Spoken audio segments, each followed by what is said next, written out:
Good morning, guys. Well, here we are, Stoke-on-Trent College.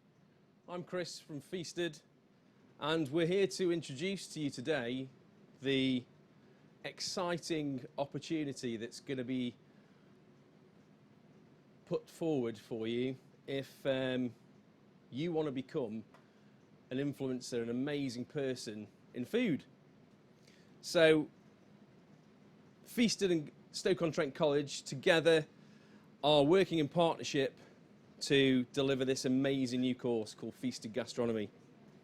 It's a one-year course, it's level 3, so equivalent to A-levels, and it's here in Stoke-on-Trent. The amazing thing about that is that not only is it in Stoke-on-Trent, but it's the only course like it in the country. We're going to talk more about that today. We're going to talk more about some of the things in the course, the kind of things you're going to be learning, the kind of things you're going to be exposed to, you know, and you're not going to be exposed to these elsewhere, only here, guys, in Stoke-on-Trent, yeah? Which just, you know, it really excites me. Over here to my left, I've got Chloe. Morning, Chloe. Good morning. And Sean. Morning, Sean. Good morning. So, you guys both work at the college, Yes. and we're going to talk more about that today and find out more. Yeah. All right. You're going to be tasting some dishes and getting a flavour about what our food's about and what the kids are going to be learning. I say kids, I don't just mean kids, I mean people, because, do you know, this course is aimed at absolutely at school leavers, 16 plus, but also we're looking at, you know, maybe if you're a bit older and you want to change career, you know, so it's open to anybody. I wouldn't want to exclude anybody. It's absolutely, if you're at home thinking, is this for me? It absolutely is. Okay. So we're going to just sort of ease into our first dish. And what you'll notice from these dishes today is they're absolutely connected to our local area, okay? And that might be ingredients, that might be some of the stories behind the dish. This first dish is an amazing taco dish. Now, Sean, where are you from in America? I'm from Los Angeles. Right, okay, so tacos, big thing over there? Traditional, yes. So yeah, Arthur said to me, you know, he's from California, Los Angeles, so your tacos are gonna have to be good today. So the pressure's on already. So what we've got is some really traditional tacos with something called masa harina. Masa harina is fermented maize. Okay. Now in there, what we also have is some oats. Okay. So within the taco, we've got oats as well. So what we're really keen on doing is bringing in those local ingredients, because years ago in the fields around Stoke-on-Trent, in this area, in North Staffordshire, throughout Staffordshire, would have been fields full of oats. I think it's really important that we sort of reconnect with some of those things that we used to grow. So important, okay? So I've got a few things going on here. I'm going to talk you through the processes. In this dish, we're going to have a hollandaise. So very traditional, going back to those roots of cookery, the French, one of the French classic sauces. I've got some warm water here that's just come up to temperature, and I've just turned it down a little bit, so it's probably about 70 odd degrees. And what I'm doing is I'm just starting to heat those egg yolks through. I've got 2 egg yolks in here, okay?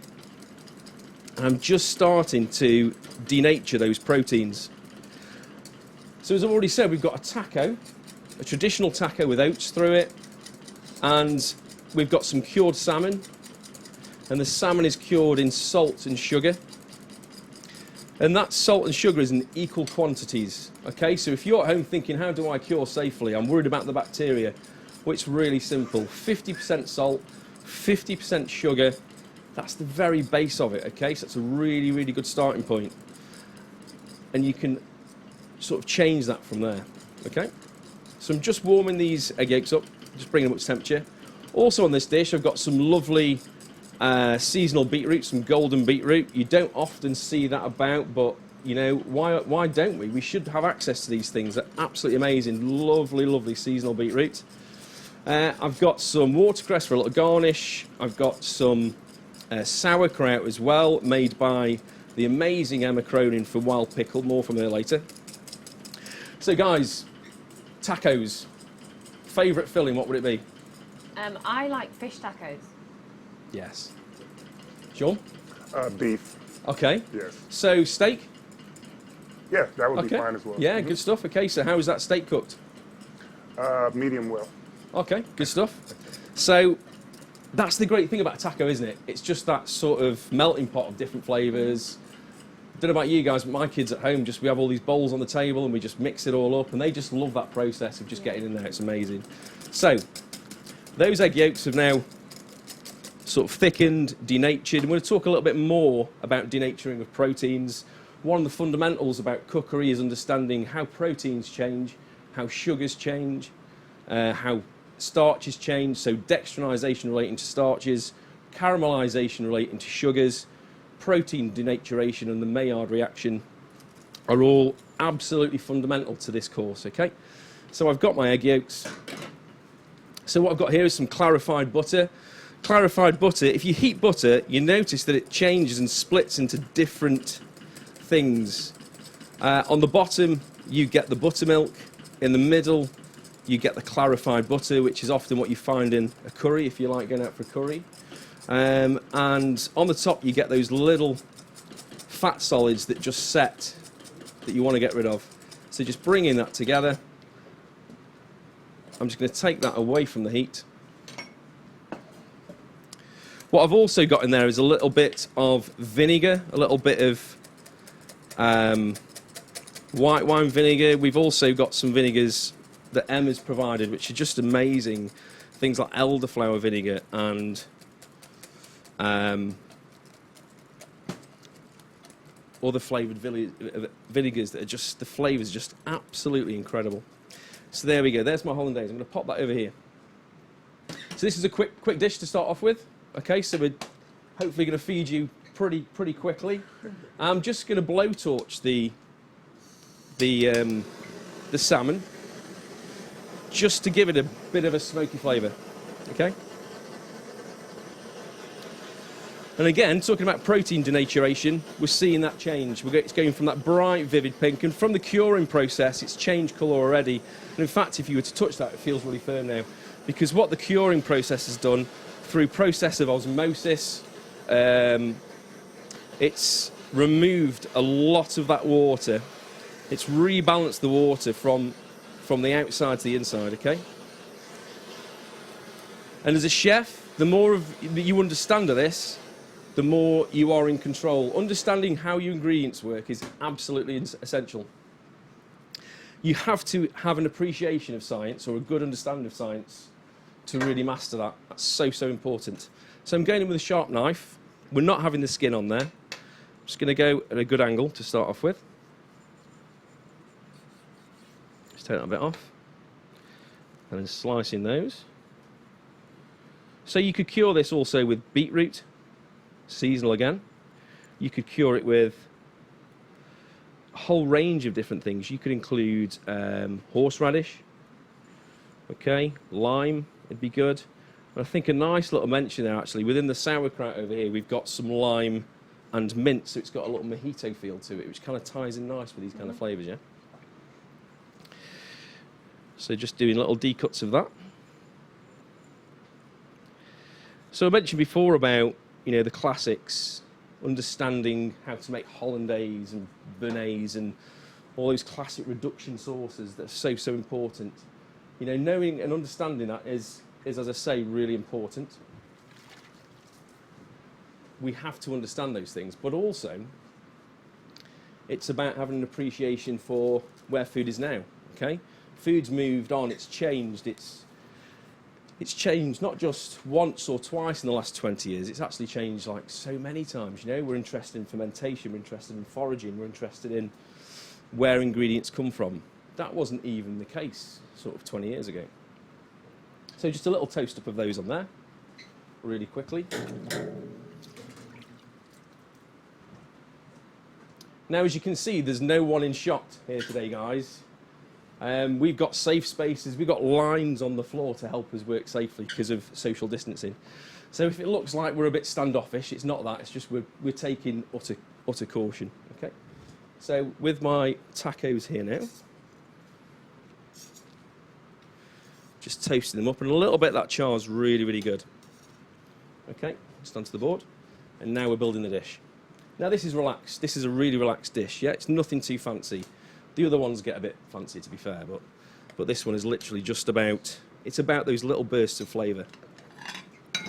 That is what we're aiming for, okay? So a little bit of the hollandaise on there, and we're just building this up. Okay. Next one in. And for me, when you see, if you sometimes watch cookery programs and you think, oh, I don't want to eat food that way. But what they're creating, what the chefs are creating is in the delicacy of the way that it's plated, it is really all about the way that when you eat it, it becomes a much better experience. So putting these things together like that is all about that, okay? So some salmon on. And hopefully that comes through when you taste this, okay? I'm excited for this. It looks great. And this is one of Emma's sauerkrauts. So the French call it Choucroute. In Germany, obviously, sauerkraut. And this is a fermentation, so we're going to talk more about that with Emma very shortly. We've also got James from Seed Chocolate today, and Darren as well from Source Magazine. So I'm really excited to hear what those guys have got to say. And I guess this is a starting point, isn't it? You know, Stoke-on-Trent and gastronomy, they're not things that we often say, but you know, I totally believe that it's something that we can have. We've got an amazing ceramics industry still. You know, we talk about the demise of local industry, especially industry, you know, that's been affected through the 70s, 80s and 90s, but ultimately we need to reconnect with those things. We already have done. And I'd say to students who are thinking about coming on this course, understanding local history and heritage, the stories that people tell, that sense of place is really, really essential in building food locally. Okay, guys, so just like that, really simple. So I'm going to pop those on the table. Social distancing, of course. Okay. So have a go on that, have a taste. Tell me what you think.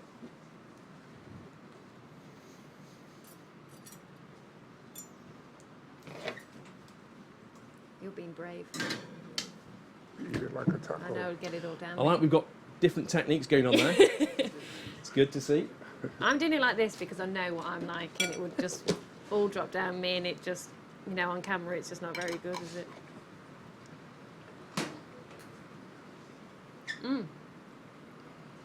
That's really good. Excellent. Is it good?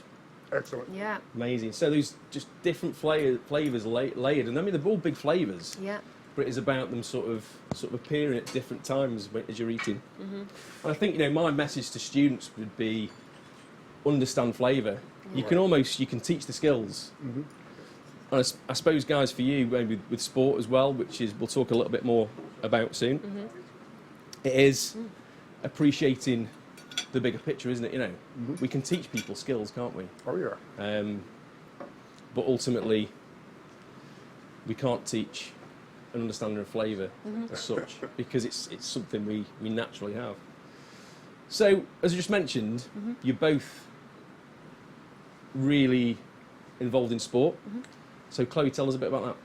Yeah, so I retired from playing professional football 2 years ago, Yep. having played in the Women's Super League Championship and then abroad in Scandinavia. Wow. And then I turned my hand to coaching. So last year I was head coach of Stoke City Women. Okay. And now the role has developed. And so I've now been promoted to become technical director Amazing. of the women's side of the club. Okay. So I'm that, as well as head of learning here at Stoke-on-Trent College. So Okay. really looking forward to working with you, you know, closely to develop this amazing opportunity for learners. But yeah, from a sporting background, nutrition, sport, you know, food is such an important part of, you know, developing our athletes. Absolutely. As well as developing, you know, the learners that we have, not just in the hospitality or the gastronomy, it's learners across college, isn't it? Health and well-being, and Absolutely. like I said, understanding what can be, what can be cooked, what can work together, but also where you can source the different course. kind of Yeah. foods and flavours as well. Yeah, fantastic.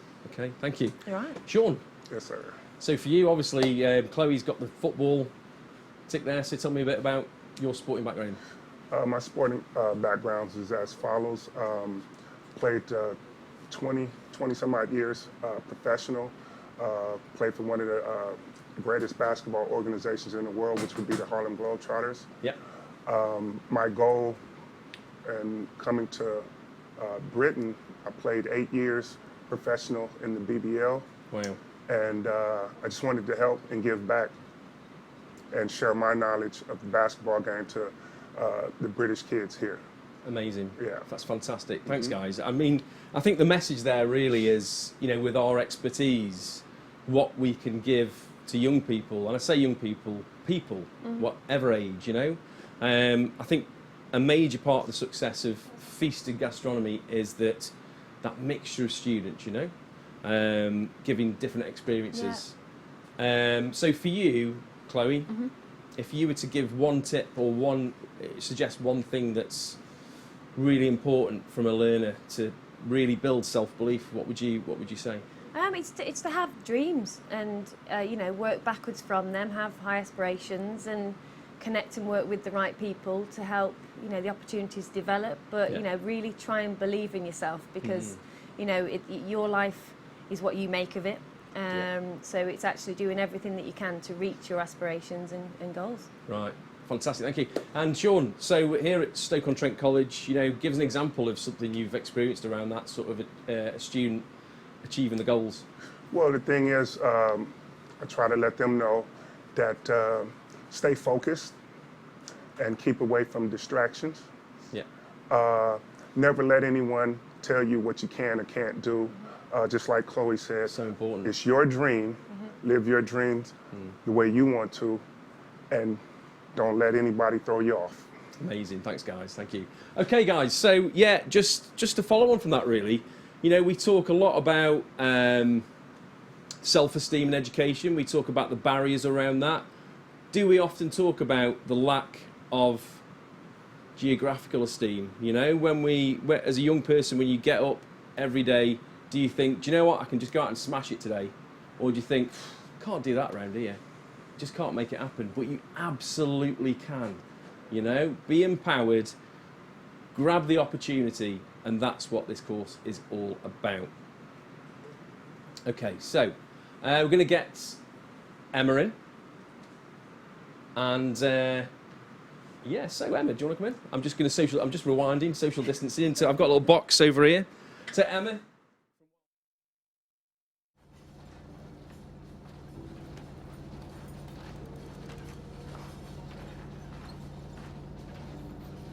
In Stoke-on-Trent, we have a rich ceramic and industrial heritage with a quest for a sustainable future.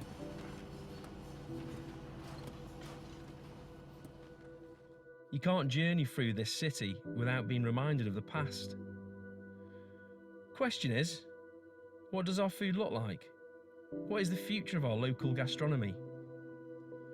All the pieces are here. We're just putting them together.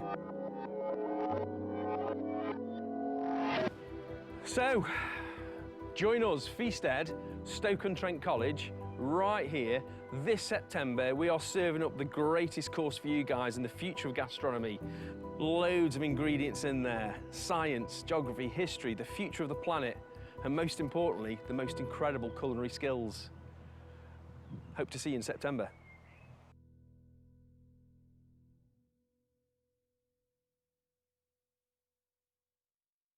Hello guys, my name's Adam Banks. I used to attend Stoke-on-Trent College years ago. I'm a chef, and my last role was working as the head chef for Jamie Oliver's 15 Cornwall. I'm very excited to hear about the course that's being developed and introduced into the college and the topics that it's going to be covering, including seasonality, sustainability, and also the development of gastronomy in the area. One of the biggest and most valuable lessons I've learned since leaving the college has been the understanding of seasonality, which promotes sustainability within that. You know, working with local farmers, local growers, even working with fishermen regarding seasons. It all ties together, and you end up building this community around you of local people. I'm very excited to see where the course develops and where it goes, and I look forward to coming and spend some time up at the college, hopefully, some time in the kitchen, and yeah, hope you all enjoy the rest of the day. Sounds like it's a great event that has been put on in conjunction with Feasted, and yeah, okay, take care guys. Bye. I have Emma from Wild Pickle. Good Morning Emma. Good morning, Chris. So here Thank we you. are, Stoke-on-Trent College, introducing the new Feasted Gastronomy Level 3 course. Exciting time.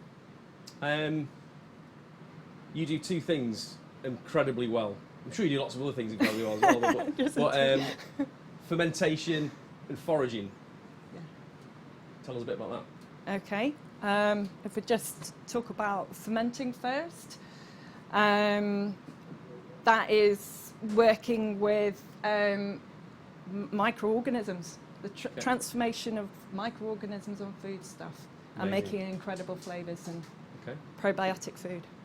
Right. And for me as a chef, you know, there's fermentation. There's lots of benefits of it in lots of different ways. Sort of health benefits, well-being.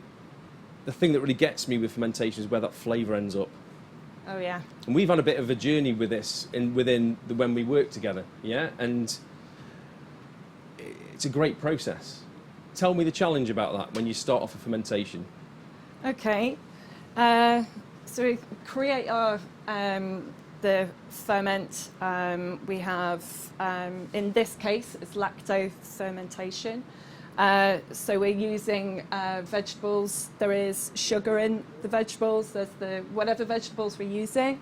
There is the salt. It's variables, so temperature variable or whatever sugars are in the vegetables and so on. So there's a little bit of magic and a little bit of knowing what's happening and keeping an eye on it a little bit. There's magic. It's microorganisms. They're doing their magic in that jar.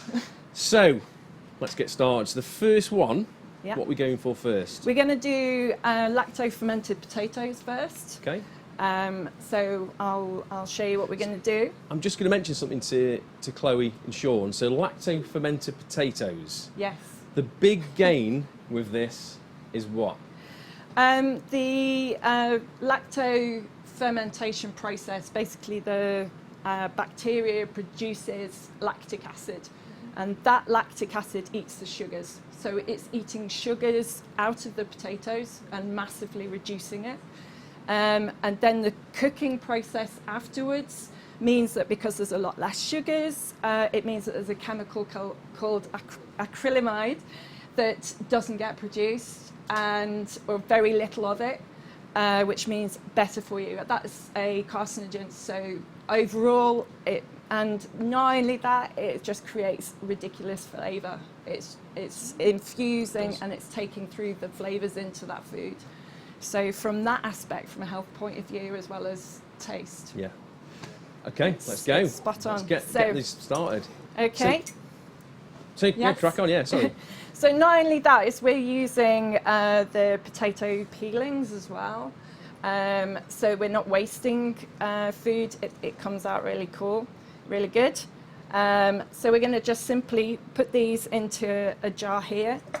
So what we've got as well to infuse, it's very, very simple in terms of some nice flavours, some bay. So just putting a little bit of bay in there with the potatoes. So we've got a potato with the peelings and the rest of the potato kind of roughly cut, not too precise. Is that an but organic thin enough. potato, Em? It is. Yeah. Thank you. It is organic because of the using the skin, but overall prefer to deal with organic foods. You're going to have more species of bacteria, good bacteria on the skin of the vegetable and so on. And then we're going to put a little bit of garlic in to give it that flavour. So simply popping that in there. We're working with a 3% brine on this occasion. So this is salt. we're creating a saline solution, which for the lactobacillus species that's on the skin of our vegetables, they don't mind that, it's salt tolerant. And we're creating a safe environment for them to proliferate, and then for them to eat the sugars, create an environment, create lactic acid. Can I just say, Yes. so like, I've noticed a lot of the language that you're using. There's some amazing probably. language, and do you know, I can't stress enough to students that the words you use really empowers you with your knowledge, doesn't it? You know, it really brings your knowledge forward, and the vocabulary that you develop around those skills is really important. Yeah. Okay. So I'll explain that on the skin of these vegetables is lactobacillus species. So these are your bacteria that's in the soil. We've got that bacteria in our guts as well. So it's all part and parcel of us in one big picture. So hence having organic, preferring to use organic. But these lactobacillus species, they don't mind some salt. So we're going to add some salt into there. We've made the brine. So it's important for these guys to sit into there. We're creating an ecosystem, if you like, a place for them to be very happy. And this is a weight. So we want our ferment to be below the brine. So submerged, anaerobic, so without oxygen. So that's an important aspect of the lacto-fermentation process, is that you keep all of your food stuff under the brine, and then you're fine. So, and then we can seal the jar. So this is a clip-top jar, and all of that is under the brine. It's weighted down, and it's safe. So it's anaerobic. You've got a salty environment, 3% brine. So you can use between 1% and 3%, but in this case. And this is one, I've always wanted to say this, I prepared earlier. Amazing. Brilliant. So this is literally 2 days. So it will ferment for a couple of days. And you can see there's a cloudiness on that. It's fermented. You might get a psht on that little bit. You do have to burp them, don't you? You do. Yeah, Yeah, like you a baby. It'll Yeah. produce gas. So the bacteria will produce carbon dioxide and push oxygen out. So it creates an anaerobic environment. I think, you know, CO2, carbon dioxide, is so present in so much food production. Gosh, yeah. Bread, Yeah. you know, it's so important within food, isn't it? Yeah. Yeah. It is. So that is your first Incredible. ferment. And Thanks, this Anne. is one that we're going to be using, We you're are. going to be using. Yeah, the next Your dish. next Yeah, dish. brilliant. Okay. So So have you got another one for us? I do. Amazing. So moving on, similar, lactobacillus. We've got some gooseberries. So we're working with seasonality, what is available. So these came off some fruit bushes, the gooseberry bushes, earlier on. And in this case, we're working, it's quite a quick ferment, as we call it, so fermentation. And so we have some sauerkraut brine, which we're using as a starter if there's not enough sugars in a ferment, or we want to get it to get going fast and ferment properly. It's almost the catalyst for change, isn't it? Yes. Basically, yeah. Yeah, having the lactobacillus Enzymes. is yeah. So in this case, we're going to flavour. So the fermentation process, it will draw these flavours through. So we have already prepared a little bit of fennel in there, and we're going to pop our gooseberries in there, like so. And then we're also a little bit of dill. So just going to allow that's fresh dill. And you do a lot of these workshops, don't you, Em? I do. Yeah. Yes, yeah. Sauerkraut, the basics. Once you get sauerkraut, you've more or less got it. Good. So Yeah, basics. brilliant. So, and in this case, we're adding a teensy-wincy little bit of sugar, a little bit of brown, a little bit of salt, probably about just about 1%. Okay. In this case, so we've had a. So I noticed you're talking about percentages. Yes. Yeah. Yes. With salt ratio, it's having a good, safe salt. You don't want to be hugely salty, it will affect the ferment, but something like sauerkraut would have a 2% brine, and then when it's fermented, it won't be overwhelmingly salty, but it's salty enough just to create a safe ferment that is going to stop other pathogens taking hold and getting involved. So you'd say to students that maths is really important. Yes. Yeah. Definitely. Yeah, you need to be able to know what 2% salt, or what is going into a brine, the weight of the salt to the ratio of Yeah, good. So in this case, we've got sauerkraut brine, which is probably about 2.5-month-old brine, which is the liquid that has been taken off from sauerkraut. It's a strong starter, and it's amazing stuff. It tastes great as well. So it's just a plain sauerkraut. So we're just popping that in there. And so for this quick ferment, it is good just to give it a little bit of a help. So the sugar is more to feed the bacteria and get it going. So we're just filling up this brine again, same as the last one. And we're just going to pop a little weight in there as well to make sure that it's submerged. And in this case, what we've got is I have some blackcurrant leaves.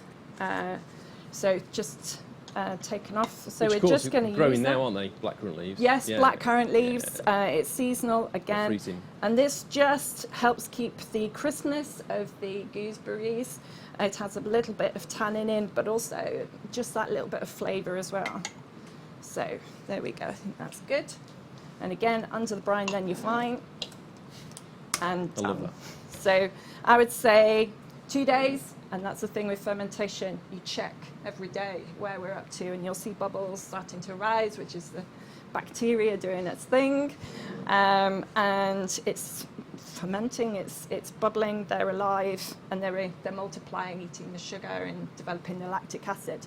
So the more acidic they get, the safer the ferment, and it's that acidification that also preserves the ferment. So something like sauerkraut will last, 2 or 3 months. So for those, that's amazing. Yeah. You've covered so much there. It's incredible, absolutely amazing. So in terms of fermentations, for anyone watching and they think, what is this crazy fermentation around? And I say that with utter respect, right? Let's just very quickly give people some ideas of those fermentations that we probably have every day. So things that fermented foods that we have every day: coffee, Cheese? chocolate, cheese, bread, beer, yogurt. vanilla. It's there, isn't it? So Sauerkraut, even kimchi. even if we think fermented food, Yeah. what's that? It's there. It exists already. We're having it probably It's in every your day. fridge. It's there already, isn't Yeah. it? Yeah. Yeah, in all Okay. our foods, it's come with the culture, with man. We've all got our own cultures from different places. Will be different fermented foods that we take with us. Yeah. So it's our- amazing. So in terms of food and becoming a great chef or a great food producer or any of those careers related to fermentation and cookery and all those things, understanding these processes are just such a benefit and a bonus. And I know we were having a conversation just like yesterday about there's a real push now to get fermentation into education. Yeah, there's talking about it. It's starting to happen. It needs to. It is, from a health well-being point of view, probiotics well-being, vitamin C, that it's production of vegetable, the vitamins and enzymes, everything else that's in it from a health point of view. From flavour, preservation, you can make a food, instead of wasting food, you could preserve that food, and that food could last. Hence the potato months. skins. Yes. Yeah. Yeah. So that's great. I mean, hats. yeah. So we had a conversation a while ago about planning menus from what I do when we feed people, with dinner parties, and how that fermentation influences that process. And really, when you embrace fermentation, what's exciting, and this is something that it's great for people at home to understand, is that your way of thinking goes beyond thinking I'm going to get a piece of steak and put it with some chips. Yeah, we go beyond that, because then we start to think about, okay, so where's this fermentation going to take us? Yeah. Yeah. You're talking seasonality. You're talking capturing that. you're like at what stage that ferment may be at, harnessing that. What is available to you then, your whole range of flavors and what is available to you expands exponentially, I think, Do you know, when it comes to fermentation. Yeah, and what amazes me about ferments is it still blows my mind that when, I don't know, maybe it's something you fermented and you bring, you know, we discuss, or whether it's something we've collaborated on almost. Yeah. The things that go into that jar right at the beginning, when you open that up, you know, if it's cumin or fennel seed or something like that, where that goes to is just, Yeah. it's incredible, isn't it? Complexity, the levels, the different levels of flavors you get through the fermentation process. Amazing. Brilliant. So it just gives you such an amazing tool. Amazing. So Okay. we've got one more, haven't we? We have? Yeah. Yeah, we do. Yeah. Incredible. This is a sweetened rhubarb ferment, very, very quick. So we have some water, filtered water, unchlorinated water. So it's good for our little microbes. They prefer no chlorine. I think it's we've very had much about understanding all those points of Yeah. being successful with your ferments, Yes. isn't it? Yeah. Yeah. And Just little things. you know, students are going to learn this on the course, aren't they? Yes. Yeah. Yeah. It's very exciting. So again, we have a little bit of sauerkraut brine because of the not so much sugar in the rhubarb. We're just going to give it a little bit of a hand, feed those microbes, and then we're just going to add that to the. So we've just got some nice rhubarb there. Won't be a long ferment, a couple of days, and then start tasting, and then the flavour will develop. And then once you refrigerate it, you can capture it where you're happy. Seal that under the brine, then you're fine. Job done. Amazing. It's brilliant. Fantastic. Okay. So with fermentation of fruit, just as we finish up, so with fermentation of fruit and vegetables, there's something present in the fruit that means that they ferment a little bit quicker. Yes, fruit has a higher sugar content, so it will ferment faster because you're giving more, you're turbocharging that bacteria, you're giving it something to go out. They're going to party, so it'll ferment faster. Whereas sauerkraut will ferment slower rate, lower amount of sugar. Brilliant. Whereas this 2 days. Yeah, so sort of message to people at home is that, you know, there is that, you need that knowledge to do You it safely. do need that Yeah, knowledge yeah, and I think- to do it safely. Yeah, of course. Brilliant. Once you've got it, yeah. So Emma, can't wait for September. I can't. No, it's going to be amazing. Yes. Sort of, yeah. It's Fermenting now. Yes, absolutely brilliant. Thanks so much for coming in today. Thank you very much. Just the starting point of what you've talked about today is incredible. We've also got some forage stuff. Should we just very quickly? Yeah. We can just bring them over to here. Incredible. So again, this is going to be on the last two dishes that we're doing today. Yep. Yeah. Do you want me to just walk through? Yeah, go for it. Yeah, definitely. Okay. So we have been out this morning and bright and early, done some foraging. So we've been down to some woodland and we've just picked up some wood sorrel.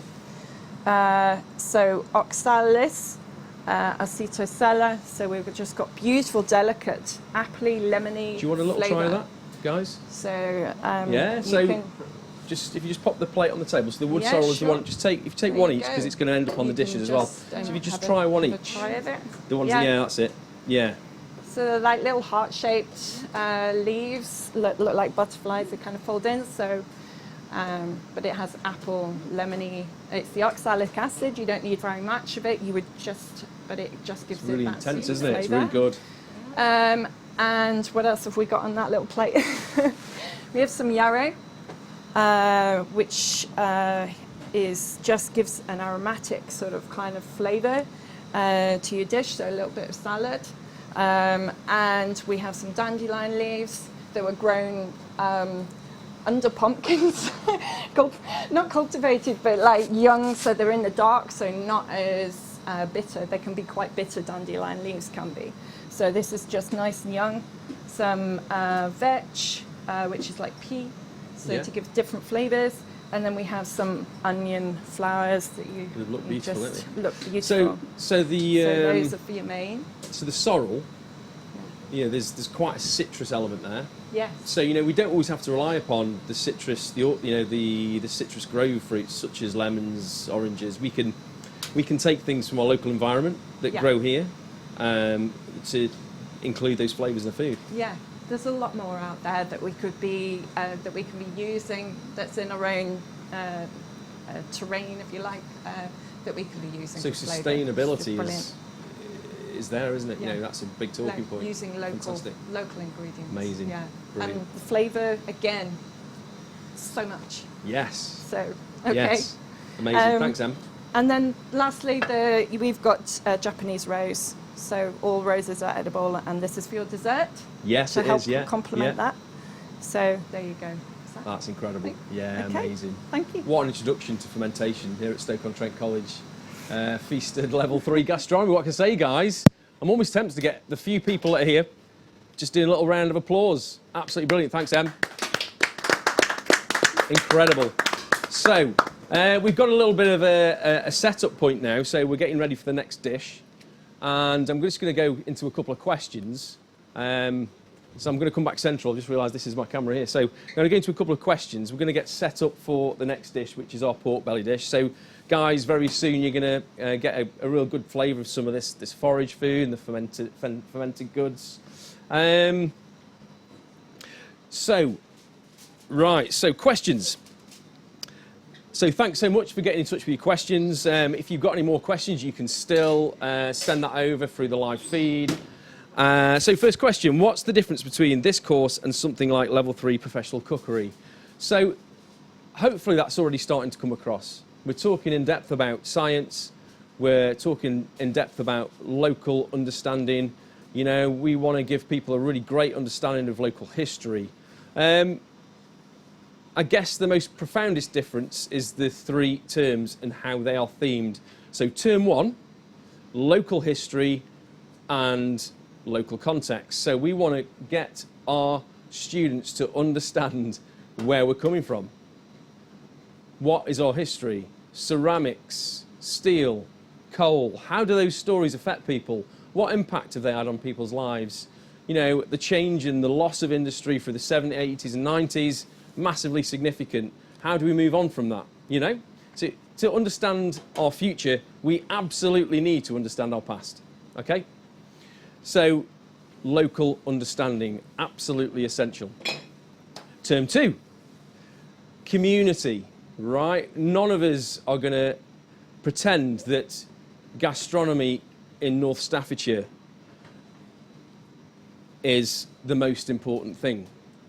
I truly believe, as Jay does, and Emma and Darren and all, you are the key people around food, and at the college as well, Chloe, Sean, it's absolutely true, isn't it, that we have a very, very diverse makeup of our society in Stoke-on-Trent, and I guess you guys, you're dealing with that, and encouraging students all the time, and I think acknowledging that through food and community is absolutely essential. I think we've got a message from Nicola from the YMCA today as well, which really backs that up. So appreciating the challenges in our local makeup is absolutely integral to the future success, and it's your success. It's your success locally. You people who decide to engage in this course, understanding those elements is so vital.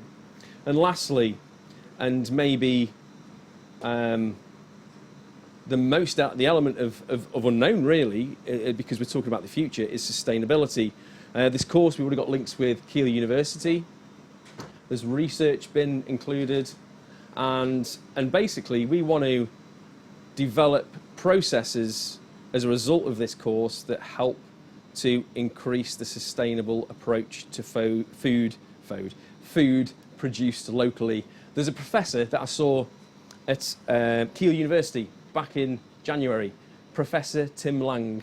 So he briefs the government frequently on food policy, and he believes that what we're heading towards is micro producing zones. So if you were to produce a zone around Stoke-on-Trent of maybe 30 miles, everything in that zone would filter into the city and surplus would go elsewhere. And, you know, that's a big, big change, isn't it? It's a massive change for the future of food. So that sustainability element is so, so key in how we move forward with food production, with understanding about where our food comes from. I'm not saying for a second that we shouldn't import things, because we should, and we're going to sort of cover that a bit with Jay as well, because, you know, there are some ingredients that we need to import. You know, we still want them in our diet, and that's really important. I mean, one of my favourites, coffee. I mean, you know, I couldn't live without it. So, okay, so I think we're just about getting on to the next course. And pork belly. So, keen on pork? Yeah. Amazing. Okay, so what's your favourite cut of pork? Because there's quite a difference, isn't there, depending on what part of the animal it comes from. I'd probably say pork belly. Okay, so we're in already. That's Yeah. amazing, brilliant, fantastic. So, okay, Sean. Shoulder, but I'm willing to try the belly. Okay, so I'll be pleased to hear your feedback on this today. So I'm just pulling a few ingredients up. So I'm just going to get a few bits and pieces sort of set up over here. So I think for you guys at the college, you know, with the courses you're involved with, and I think, Chloe, one of the most exciting opportunities is obviously you oversee hospitality, but also you oversee travel and tourism as well. So could you just maybe throw up a few opportunities, if you like, for students around that? Yeah, so for our travel and tourism course, we've actually renamed it and reformed it to become Travel, Tourism and Events. And you know, because there's you know, events, conferencing, it's a massive industry. So we wanted to make the course more relevant for the students, for the industry, and, you know, similarly to this course, to kind of for students to stay within the city, stay within the region, to potentially have their, you know, create their own businesses in events, conferencing, and work hand in hand with hospitality. And then in-house, we're opening the restaurant. So it's a great way of those two curriculums really working closely together to run events, you know, internally, externally, with different organisations, with different, you know, restaurants or, you know, little businesses and things. So I think it'll work really, really well. And it's just about the collaboration, isn't it? When you know, if we really want to embrace individuality, embrace differences, and empower people to, you know, to be unique. So it's about giving the learners the opportunities through, you know, the opportunities that we can give them. Amazing. Yeah, it's just absolutely fantastic. So exciting, isn't it? You know? Yeah. So Sean, you've been around the world with the Harlem Globetrotters. Yes. So as you've travelled, could you just give us tell us your favourite 2 or 3 favourite cuisines from around the world? Ooh. That's a tough question. I've been so many places. That's a very tough question there. Right, okay. But I like Caribbean food. Amazing. Yes. So, bit of spice. Yes. Yeah, and some different ingredients in there, sort of plantain, and maybe stuff we don't always use here. Maybe? Yeah. Incredible, incredible. Been to Mexico? Yes. Okay, their cuisine is incredible. Right. Yes, it is. And I think as a chef, there's certain cuisines from around the world that chefs naturally get very excited about. You know, Right. I think Mexican's one, South America's really good, Japanese, Yes. Nordic food. I mean, you have to mention French because of the history behind it. Yes. Spanish, you know, there's just so much across that band through North Africa into Asia. You know, Southeast Asia, all that satay and peanuts in there. You know, Right. it's just such a vast thing that we can draw upon. You Right. know, and the great thing is locally we've got such a rich multicultural heritage here in Stoke-on-Trent. You know, our future of our food is about those things, isn't it? Yeah. You know, it absolutely is. So, okay, so I've got some little baby fennel here, beautiful little things. Now, you've seen Star Wars? Yeah. So stay with me. It sounds like a weird diversion, but stay with me. So the very first Star Wars film, A New Hope. If you watch that film, Luke Skywalker's auntie and uncle, or his auntie, when she's making some weird and wonderful concoction, she's feeding fennel into that food processor. And it's amazing. In 1977, I think, you know, the most weirdest vegetable they could find was fennel. And I suppose if you think about where we've come to now with the foods that we consume, these things are just common. You know, we're just used to seeing them, aren't we? I think in one of the more recent Star Wars films, it was kohlrabi that I think they used in one of the shots. Are you a bit of a Star Wars fan? I love it. You can tell. Only a proper Star Wars nerd would notice that. Okay, so I'm just getting some baby fennel on to braise. That's in a stock of lemon and chicken stock, really well seasoned, so that infuses through that vegetable, okay? I've also got my piece of belly pork here. I'm going to admit I have prepared one earlier. Last night, in fact. It's sort of been pressed in the fridge overnight, so it's nice and flat and lovely. This piece is about 1.5 kilos. I've scored the skin. Which camera better going on for this? Maybe over here. So I've scored the skin, which is going to help to crisp it up. What I also do is I boil some water and just tip that over, and that really helps to crisp up that skin as well. I think the quest in any decent piece of pork is, how do you get that skin really crispy? And that's one of the things we do. So we scorch that skin with boiling hot water, which really, really helps to crisp it up. That goes into the oven for about half an hour, really hot, about 220 on a fan oven, or about maybe gas mark 7 or 8, so really, really hot for about 30 minutes. Reduce that down to about gas mark 3 or about 150 fan, and that'll sit quite happily there for a couple of hours. Just let the magic happen. Okay. So the other thing about that is conversion. So fan ovens, really simple. Ever get confused about fan ovens? Sometimes recipes are written really poorly, in the sense they'll miss out a real bit of key information.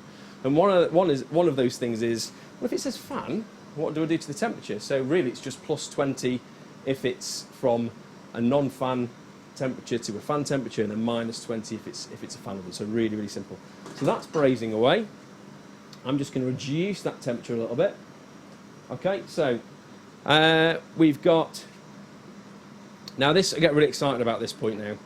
As a chef, when it comes to flavour, I suppose it's a bit like a skill on a football field, you know, or something like, you know, amazing with a basketball. It's just those inherent things that you just love in your art, isn't it? You know.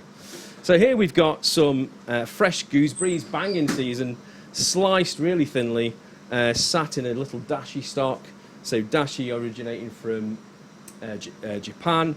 Lots of really lots of great liquids in there that are really high in natural glutamates.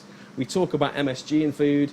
This is, you know, glutamic acid is a natural thing that exists in our bodies, and actually, if we have it through natural fermentation, is really, really good for us. So that's what the dashi is in there. I've also got a little bit of apple juice in there, so it's an apple dashi, just bringing that relationship into apples and pork. Okay. So fennel's going. I've got my sauce over here. Arthur's just over here. He's been, you know, absolutely incredible in getting things set up today. Absolutely amazing. And in fact, Arthur, I've got to say, is the taco master. His tacos are absolutely incredible. Yeah. So also here, I've got some oil on for the chips. Just going to check that now. We've got our little wild foods over here. 2 plates. I'm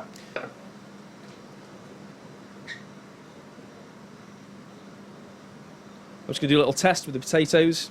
So the amazing thing about when these are fermented, they totally change. You can see the structure is totally changed, you know. They're so much more softer, if you like, yeah? Oil's nearly hot enough. We're looking for lots of bubbles. And these little things are going to get really crisp. Okay, just popping those in separately. Skins in there as well. I think, you know, we should be looking to foods to use parts that we often throw away, things like skins, and if we use them in a way that's adding flavour and texture, then it's always going to be a good thing, isn't it? Just popping those in. So when frying, or when pan work in general, what I'd say to a young chef or someone looking to increase the skills, think about the space in the pan, think about the heat. Understanding heat is a major, major principle for a chef, okay? Being able to control heat's almost as important as being able to taste. It's almost the next stage on. So first stage is taste, next stage on is what's happening in that pan. And I would always, always encourage somebody who's learning how to cook on the stove in front of your eyes as much as possible. In the oven's great, but you don't see that action happening in there. Cooking in front of your eyes is really, really important. Okay. Good morning to Joe Gideon. Great to see you tuning in. And anyone at home, welcome to this starting point of our quest for local gastronomy. If you're passionate about food, and you want to be involved, get in touch, because the absolute success of local gastronomy is a joined up approach. Jay's here today from Seed, Darren's here, Emma's here, Arthur's here. There's also other people, Molly, who's an amazing marketeer. We've got Ben over there, the photographer, Chloe, Sean, Peter on the camera, and Russ over there, and James there. Okay, so my point is, we can't do this on our own, guys. We need you. Yeah, we need students, we need people with influence. That you are absolutely essential.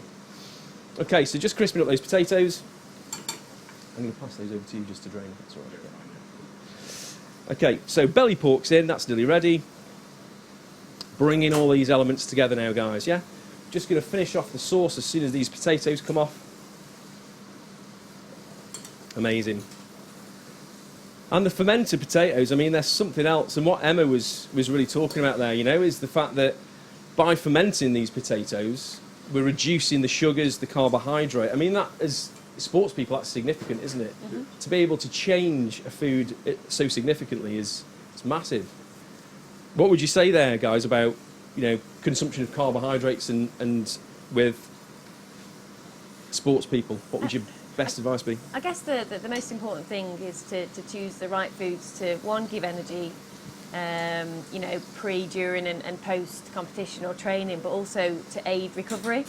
So it's about getting the right foods. And potato's always been a strange one, hasn't it? That you do recommend, but not too much. Whereas if it's kind of fermented and, like you said, it changes the balance to enhance performance, then that would be a great way of actually. It's incredible, isn't it? It's like a game changer. Yeah, definitely. So, Sean, anything to add around carbohydrate and?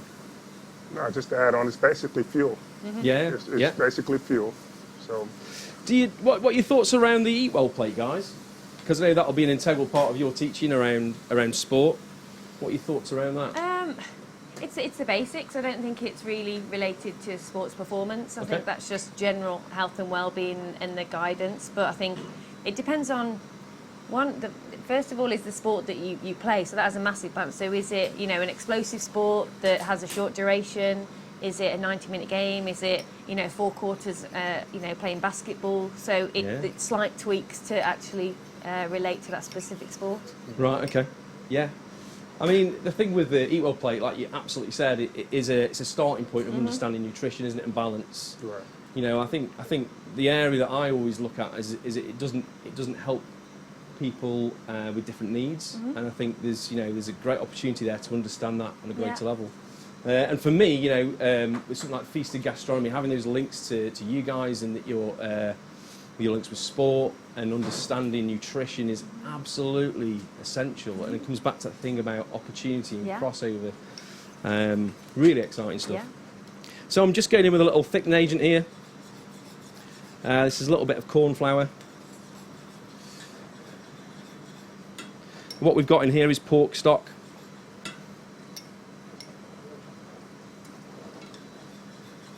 Just taking that down. And what I've done, as a chef, what we always want to do is we want to be totally in control of what that flavour is, where that flavour is going to end up. So, my thought behind that really is, I've not salted that stock yet, and I'm tasting. It already tastes amazing. Tasting all the while as you go, really, really important. Quite often, one of the questions we get as chefs is, how do you make things taste so good? And when people actually observe you tasting it as you go along, they're almost quite surprised, you know. Yeah. But it's an absolute integral part of what we do. If you're not happy to taste it, then how do you know it tastes good? I'm just popping in a bit of that dashi into that sauce, because for me, what's really important is the different things that we've got on the plate have that sort of relationship and interplay. So not only are we just putting things on a plate together, we're thinking about the way those flavours sort of marry up and how that flavour comes across when we taste it. Okay, so I'm just going to let that reduce a little bit more. And the art of a great sauce is about reduction. Okay, you know, a great saucier spends years understanding how that works, using stocks from different bones. And I guess the big change now, we talk about French food and where that comes from, that is the classic art of the saucier.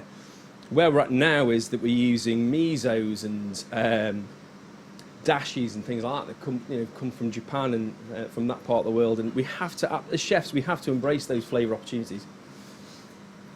So, let's have a look at the belly pork. So there's some braised fennel just coming out of the oven. Anyone at home, if you think I've just fallen down a hole, I'm just squatting down, just lifting stuff out of the oven. Belly pork there. That skin's looking good. We'll just add a little bit of the blowtorch to that as well. I'm just going to turn the hot plate down. So you guys like eating out? Yeah, I just like eating in general. Okay. But are you sure? Yes, yes. Yeah? Yes. Good stuff. So locally? Yeah. I moved to Stoke-on-Trent 3 years ago. Okay. I'm always one that I will go try different places, so I don't kind of always go to one place. Yep. But yeah, I'm not too fussy with food, but I just like good food. Amazing. Yeah. But are you sure? I like a bit of adventure, so I like to try different Okay. foods, yeah. Fantastic. So we're putting this dish together now. So yeah, we're cooking from the one of the teaching kitchens at Stoke-on-Trent College. You know, the resources in here are incredible. It looks like a very, very commercial, professional kitchen, doesn't it? You know, you wouldn't necessarily think you're in a classroom. No. So you know, coming to Stoke-on-Trent, you're going to get that flavour straight away of a professional environment. You know, with the lecturers here, and also the opportunities that are going to come in from outside as well. So I've got my little wild salad here, so embracing fermented things that Emma's collected this morning. I mean, it doesn't get any better than this. Pick this morning on the plate. I mean, that's better than any supermarket, isn't it, Em? So I've got a little bit of butter just to finish my sauce. And again, you know, understanding what feasted gastronomy is all about, it is about recognising where we need to embrace the classics, but at the same time, it's about recognising the opportunities because we understand where food's heading, okay? So the relevance of that there is just finishing that sauce with butter is a very classic approach. And the thing with that is, it just gives a lovely, lovely finish. Thanks, Arthur. Just put that on there. Okay, so we've got some vetch here. We've got some little dandelion leaves, some little wood sorrel, some little onion heads, just absolutely beautiful. Some yarrow, just gorgeous, yeah? So we're going to start off by popping on our... You pop a bit of seasoning on there, yeah? Yeah, amazing, thank you. So going on there with a bit of our baby fennel. And really what we're looking for is the way we plate is all about the way we eat. So by plating in a way that, you know, separates the flavours and suggests how those flavours work together, we're helping people have a better experience of that dish. So again, when you see chefs plating, it's, okay, you could say it's fancy, you could say it's posh, but really what chefs are thinking about is that experience, that way that you experience those flavours as you eat that dish, okay? So we are serving on Staffordshire pottery today. Absolutely essential that, locally we understand that, we've got this rich heritage, and we want that on. We want to celebrate that. We want that in front of our eyes when we eat, because what we don't want to do is ignore it. We need to sort of think wider than hospitality and food. We want to think about those other opportunities. It comes back to that thing again, doesn't it, Chloe, that we said about the opportunities. Mm-hmm. Yeah. So just putting on some of the fermented potato crisps. And for a dish like this, I'm going light on those. But, if you're sat at home and you fancy just maxing out on a bit of carbohydrate because you've had a tough day, you feel tired, and that's often the case when we crave carbohydrate, just get a bowl of these. You'd be a load better than eating a bag of your favourite crisps. And that comes from a crisp eater. I love crisps. So just popping a few of those on there. And when I'm plating, I'm thinking about the angles of things. Yeah, I'm thinking about how that looks. I often think at this stage about architecture. We talk about Georgian architecture as all windows being exactly the same size, and if you step away from that, you have much more fun with the way those shapes and lines appear. Ben, there's also something called the rule of thirds, isn't there? Yeah, which is when thinking about how things look on a plate is really important, isn't it? So just popping these wild elements on the plate.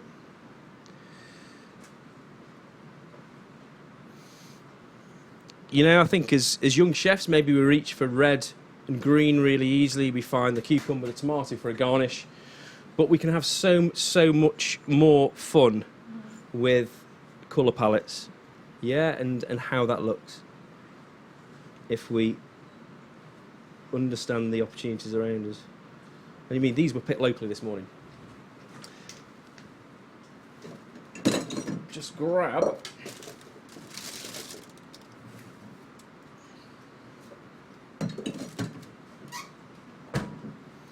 some fermented gooseberries.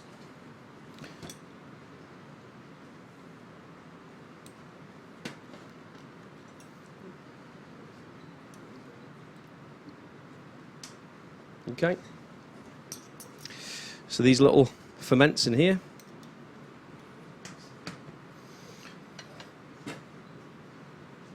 Now with ferments, it's really important that you don't put your fingers into the jar, because there's a possibility of contamination and spoilage.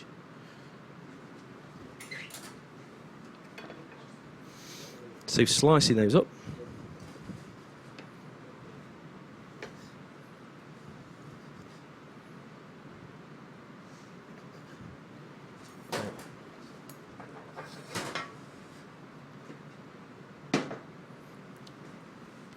So the dashi gooseberries going on.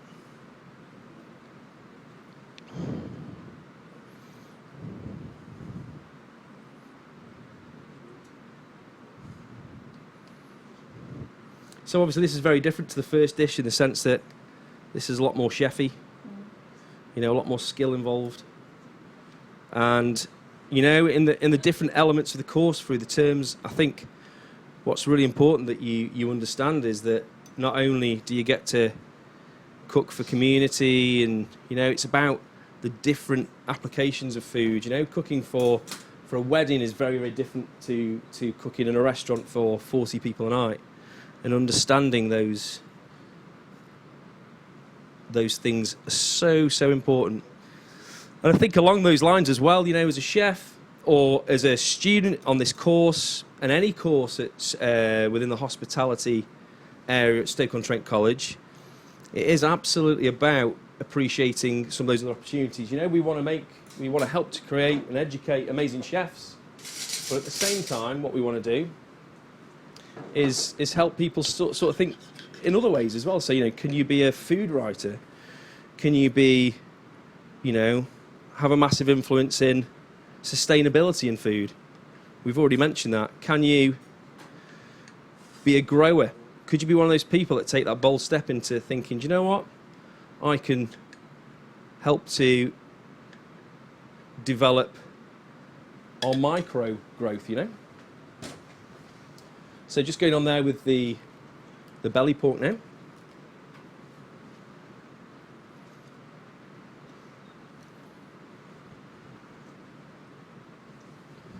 And then I'm just going to finish on that with a little bit of ground fennel seed.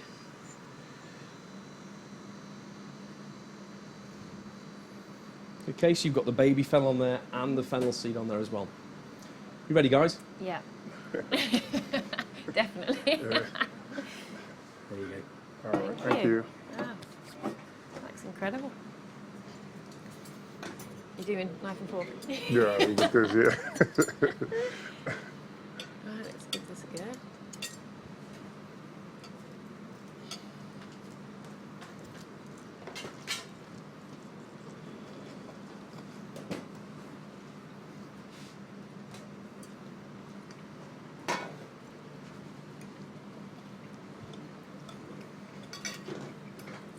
Those potatoes are amazing. I haven't got to the belly pork yet.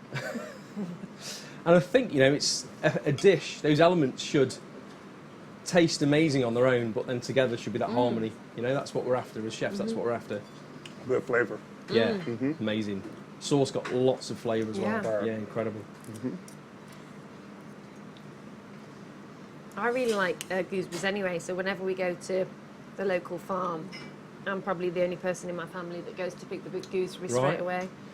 Yeah, I think they're one of those ingredients that if you've not had a dish that's amazing with them, you tend to not bother, but they're such a great ingredient, especially within ferments because of that sort of tartness. They always work really, really well, and especially with that fat of the belly pork. Question, Sean. Yes, sir. So you mentioned short rib. I mentioned what? You which mentioned short rib being your favourite Right. sort of meat. How does that? No, shoulder. Oh, Pork shoulder. Oh, okay, yes, so how yes. does that measure up? No, I like this. Good, This is good. good. It's the first time I had it. Good man, Yeah. excellent. Is it? Pork belly, yes. Okay, so while you guys are just chomping through that, and feel free to eat as much or as just Really good. as much as you I'm gonna can. keep going. I'm going to go on to another question. So we've covered a lot about the topics. One of our viewers has said, what kind of topics are covered on the course? So we've covered a lot of that already. I can't stress the importance of understanding contexts. And the thing we haven't covered yet, one thing we've not mentioned as such, hopefully it comes across, is the creativity. You know, you should have a sense of empowerment and creativity from a course like Feasted Gastronomy.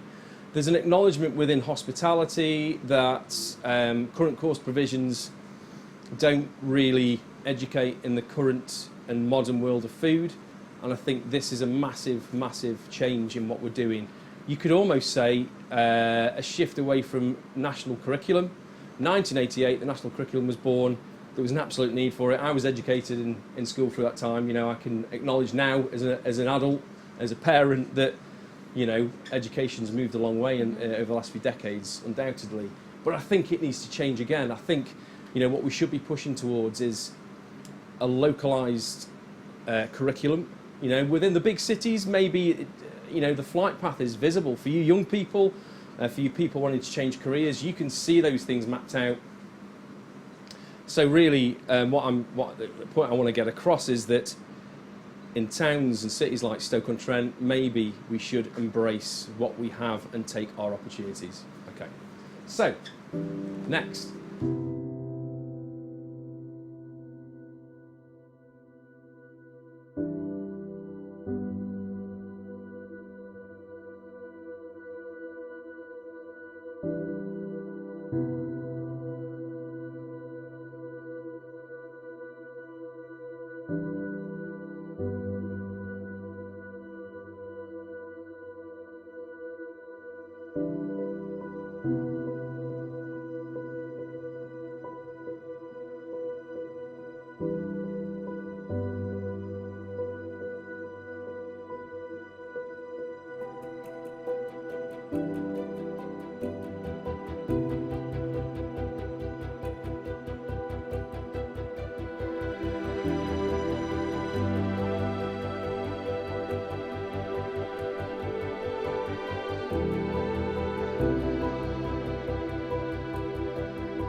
Hi, my name is Matt Davis. I am the former chairman of the British Culinary Federation and now the vice president. I've been now cooking professionally for 34 years, involving in multi-rosette and Michelin standard. I've been on the Staffordshire cooking scene as such for over 20 years, and really my claim to fame is winning the Taste of Staffordshire Best Restaurant. I think at the last count was 10 times. So yeah, you know, I've been around a little bit. Learned that Stoke College are doing a gastronomy course in September this year, headed by Feast, and that's Chef Chris Cohen, which is fantastic news for Staffordshire and fantastic news for businesses.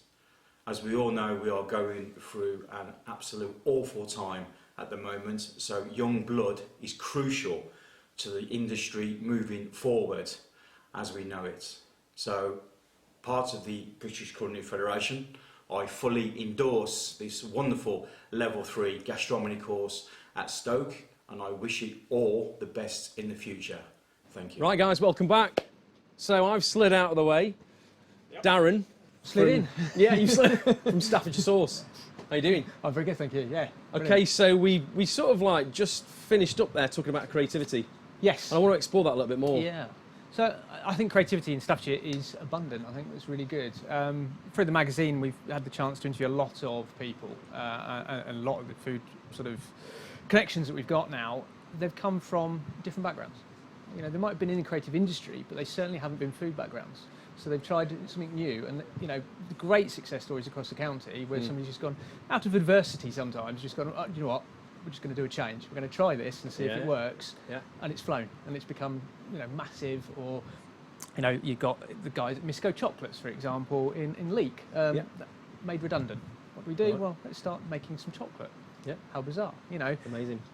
James, who we'll speak to later on, again, chocolate thing, and it, from a chef that, you know, something completely different. And I think that's what's really quite exciting about the course as well, is that it could be a complete career change for somebody. Absolutely. Yeah, I think, you know, I don't want to focus on what we've been sort of all experienced in the last few months, but it is a great opportunity for people to make a change, take a step into maybe that career that they, you know, it's just burning there in the back of the mind, you know. Yeah, I think if you look, I think especially chefs at the moment, they're quite more profile than we've probably ever had before. And I think you see it on TV a lot more now than ever before. And I think people start going, well, actually, that is a career choice. That is something I could do. Yeah. And then all this sort of the food industry as a whole, you know, you're seeing street food guys start up, and it's a good entry point. They can experiment with things. And we were just talking about the potatoes, and how amazing would that be as an alternative to chips? Well, you know, great, we all love chips, but that's a little bit healthier. So I think just it can open your eyes to different opportunities. Yeah. I think particularly in the hospitality industry, there's lots of avenues, and it's not just the cooking, but it's the producing. It's, you know, new ideas, new thinking, new ways of being, and I think that all comes together really, really well, and it allows you to be creative, and I think it is a very creative industry to be in. Absolutely. So yeah, you touched upon something there. I want to go back to that idea around, you know, what you can earn as a chef. Yeah. When I was at school, you know, I wanted to be a chef, and the lead there from careers advisors was that, you know, it's long hours, it's hard. Are we almost sort of, you know, sometimes with some careers, do we push kids away from having to be dedicated and hard work? Why are we scaring them about that? I think I can only go back to myself as well. When I was coming through, and I was certainly more on the creative side, but I was told to steer towards the sciences, the English, but it didn't work for me. I wasn't that way geared up. My mind doesn't work like that, and my exam grades would indicate that. But that doesn't mean you can't be successful, because sometimes if you're creative, your brain is developing a different way, and it comes out as a different way. So I think, you know, from that end, I think there is different. I think education is much better now, and I think you know, with apprenticeships, with different pathways, then you can explore more. And I think probably in the past when we were growing up, you were steered away from certain things because it was seen as not right, or you're not going to get a career out of that, or don't be silly. You know, career advice in my day was, well, go become an accountant, go become something in figures or something because it's solid. Yeah. Creative one's a bit more of a risk, and I think it's for risk takers in a way, but the risk reward, isn't it? It's great. Absolutely. Yeah. I think you've really hit upon something there.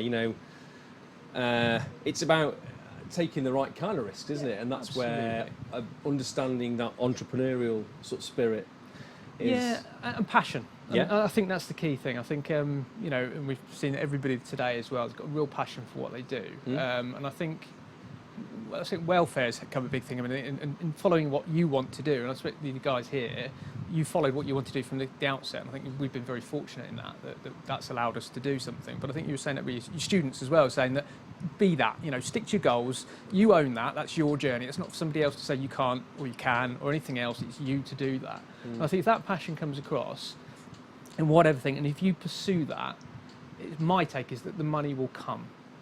But you follow passion first rather than it being about financial gain. Yeah. So I just want to mention that within this amazing things that you do in Staffordshire, and you're a fantastic advocate and promoter of food-related businesses. I've got to say that. You've just done an event in Stone, another feast event. Yeah. And in Stoke, we haven't really explored that yet. These the street food market sort of style eating. We haven't really nailed that down, I think there's been small attempts. Yes, there's some more coming. There is some more coming. I think it's difficult at the moment, and so that event we tried, really that was just to give back to the vendors because they've had a hard time. There's no bones about it. I think generally the hospitality industry's had a pretty difficult 6 months. Yeah, absolutely. But again, out of that, even there's been opportunities coming in. We've seen in Stoke itself, you look at the girls at Slamwich, for example. Yeah. Amazing takeout service they're now doing. So everybody's kind of Molly's favourite. There you go. Molly's keeping them in business single-handedly, so it's fine. Is that true, Molly? but that's it. So again, it's that creative thinking. So it's going, okay, well, I can't do A, so what can I do? Well, let's try this instead. Yeah. And I think it's that, again, in the kitchen, you're trying, that didn't work, but I'll try something else. Even the plating and everything, and I think it's that free thinking and not being constrained. I think the course is fantastic in those modules that you're doing because it allows for free thinking. Yeah. You're not going to get 20 or 30 people come out with the same answers. No. They're going to play and something completely new might happen. Amazing, yeah. That is just going to be off the charts compared to anything else. Yeah, brilliant. I think it is about creating opportunities. Yeah. Would you say that, I think maybe some young chefs can become quite fixated on the Michelin stars and the rosettes, and we absolutely can achieve that here. Yeah. But at the same time, and with total equal value, being street food vendors, amazing cafe owners, as we've got several of those already on the Cultural Quarter in Hanley, and other places around the city as well. They're equally as valuable, aren't they? They are, and I think, again, it's this shift. I think if you go back a little bit, it's like if I'm going to make myself a name as a chef, then I've got to work under Marco Pierre White. I've got to work under whoever it might be, and I've got to cut my teeth there. I think now that I think you mentioned it earlier, I thought it was really interesting with the Kiel connection about this hyper-local thing, and we're starting to see a shift of that. And I think actually this has probably helped because I bet everybody here has now looked at local butchers recently.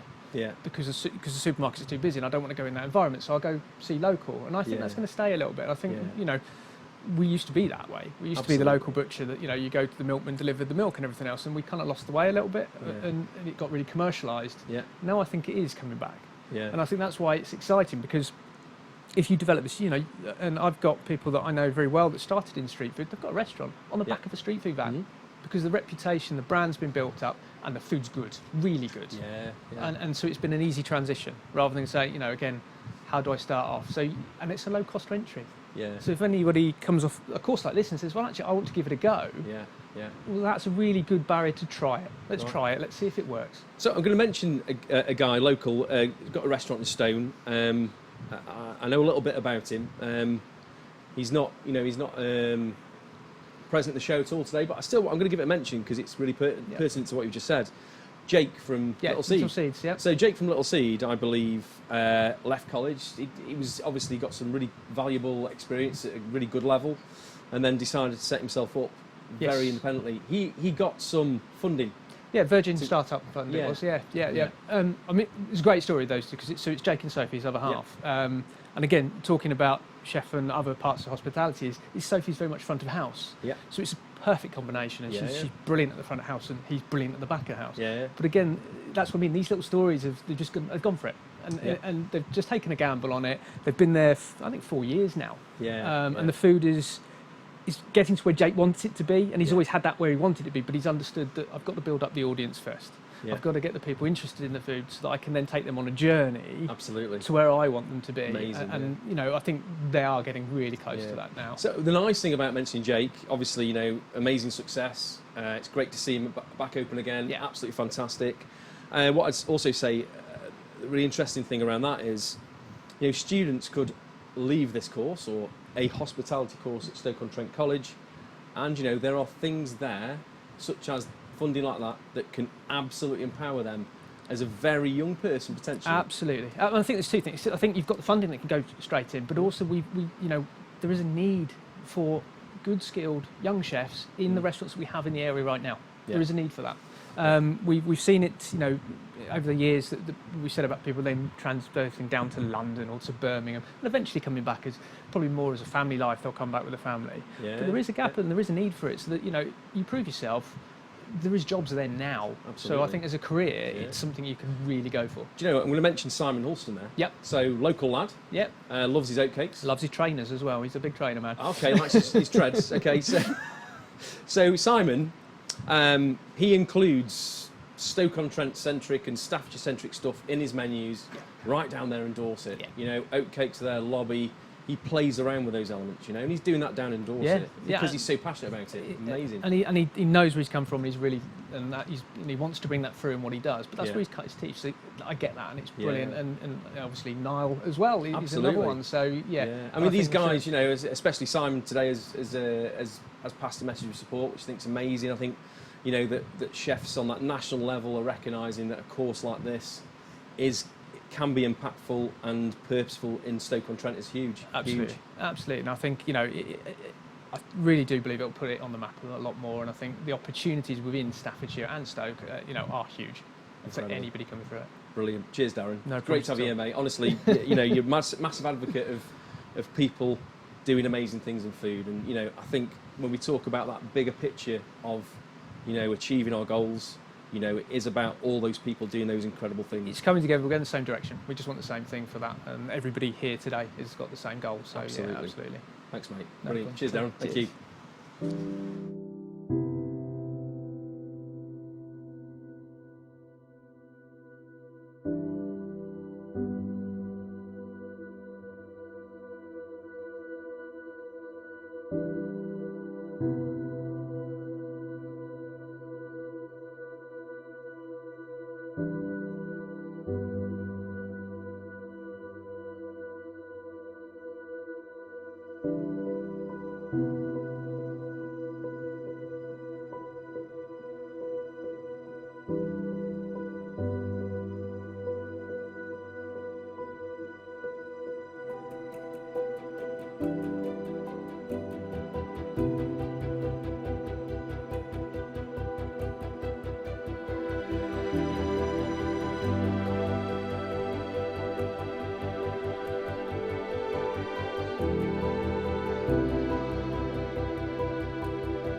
Hi, my name is Nicola Twemlow.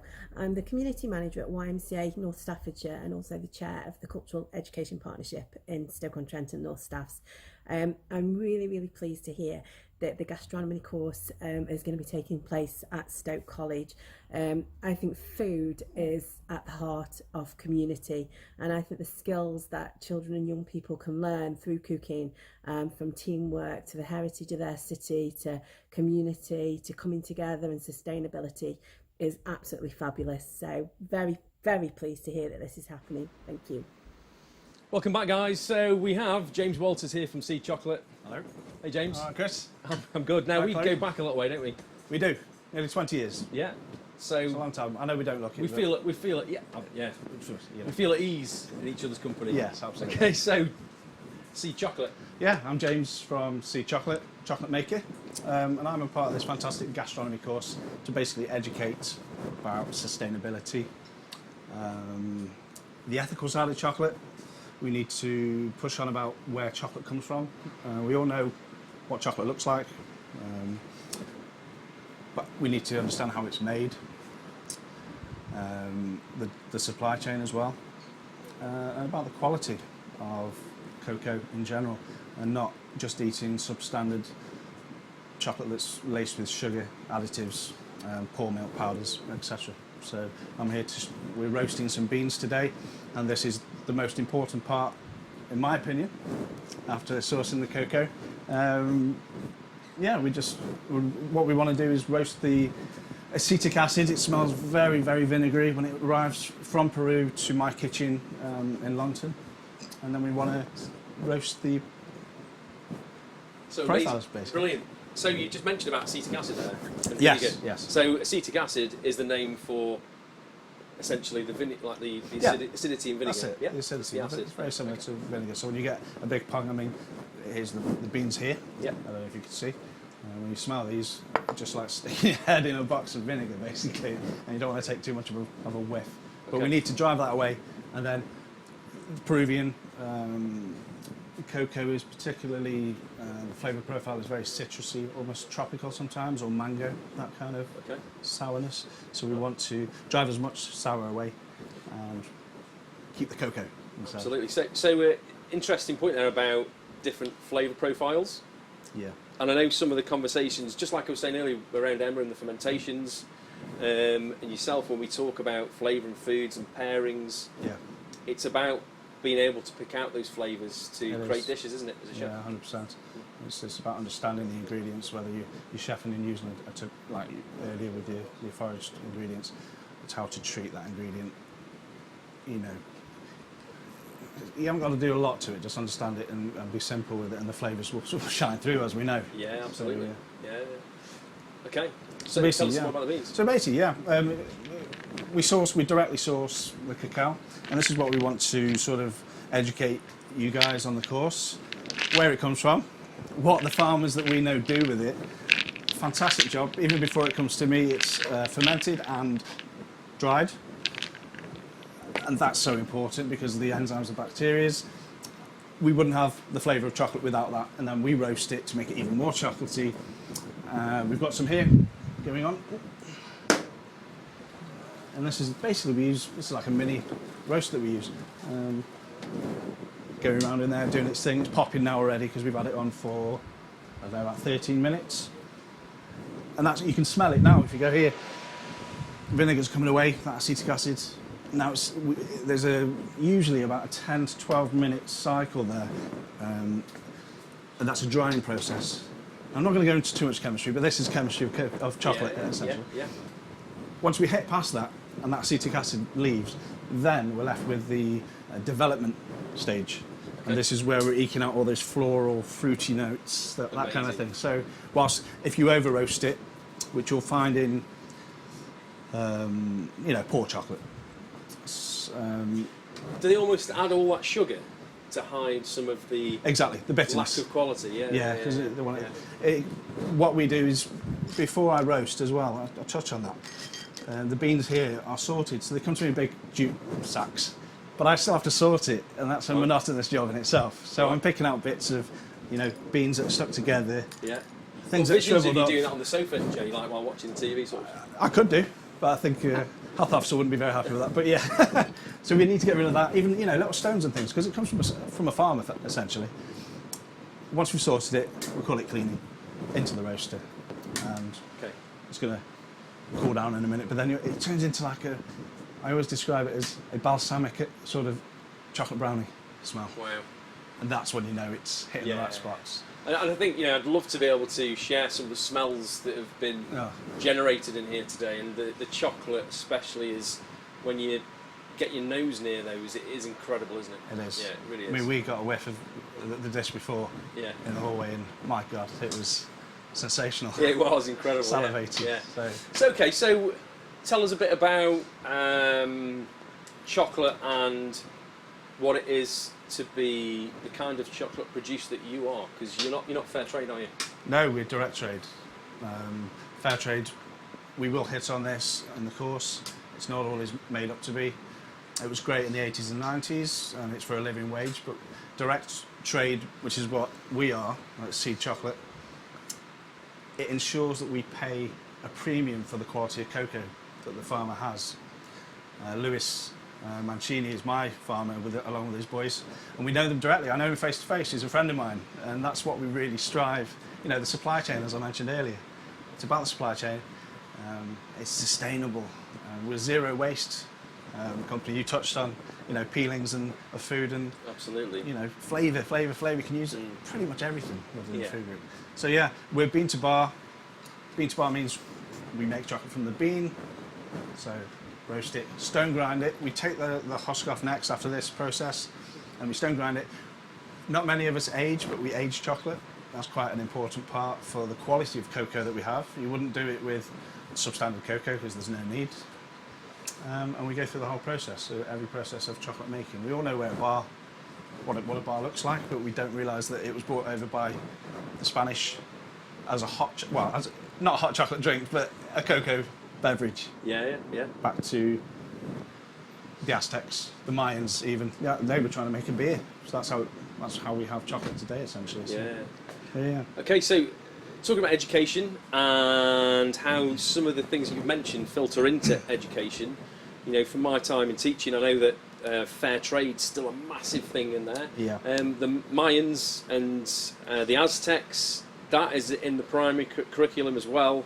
You know, do you think sometimes there's an opportunity that we need to embrace and push into, you know, push for our kids to understand? We definitely do. Absolutely. We need to push forward our passion, but we also need to let the next generation capture that passion and understand where food comes from. Absolutely. You know, not just chocolate, not just cocoa, vegetables, fruits. Yeah. There's so many fruits that we have. They just take it for granted. It's not grown in England, for example, a pineapple. So it's about having the best of that ingredient as well. Okay. So whether you want to go organic, I definitely believe in organic.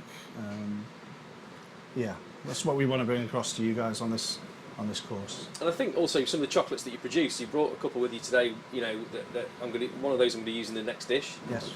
Just talk us through some of those products that you develop. Regarding the matcha. Yeah. So that's a new chocolate. So although we make dark chocolate from the cocoa bean, in layman's terms, every bean is half cocoa butter, half cocoa powder, and then we take the husk off. So it gets pressed, the cocoa butter comes out because of the friction. And we make white chocolate in a different way. The white chocolate is just cocoa butter, sugar, milk powder usually. And we're trying to make white chocolate a bit different. So we do. You've tasted a couple of strange flavours. Amazing. I mean, we had Paul A. Young in the week just 2 nights ago, and he said my hibiscus was off the scale, so it's hibiscus white. As you can think, white chocolate, hibiscus, that's it. Matcha, same thing. We get the finest matcha tea from Japan, so we were touching on certain things we need to import. Yeah. We don't need to import it, but for that flavour profile, we thought we'd make a matcha, and it's bright green. I mean, you'll see on It's Chris's, incredible. and it's got lovely tannins of tea. It's semi-sweet. Yeah, and you compare it with, like somebody said earlier, like a tart raspberry, something like that. Yeah, I mean, I've made a sorbet with the hibiscus white, and yeah. it's just incredible. It's so tart, isn't it? Amazing. Just from the hibiscus flower. In fact, that was paired with a chocolate tart, and it worked incredibly well, you know. Dark chocolate. Yeah, Excellent. absolutely, There we yeah. are. Your dark chocolate as well. Even better. So, I mean, for me, like, you know, of course, yeah. So for me, you know, as a chef, using the produce that you're making in the foods, the dishes that I produce is really important. Not only are we supporting, you know, local businesses, but also we're creating more meaningful bonds, aren't we? Yeah, You know? relationships. Yeah. bonding together, collaborations. Yeah, definitely. That's the way forward. Yeah. 100%. Yeah, fantastic. You know, Okay.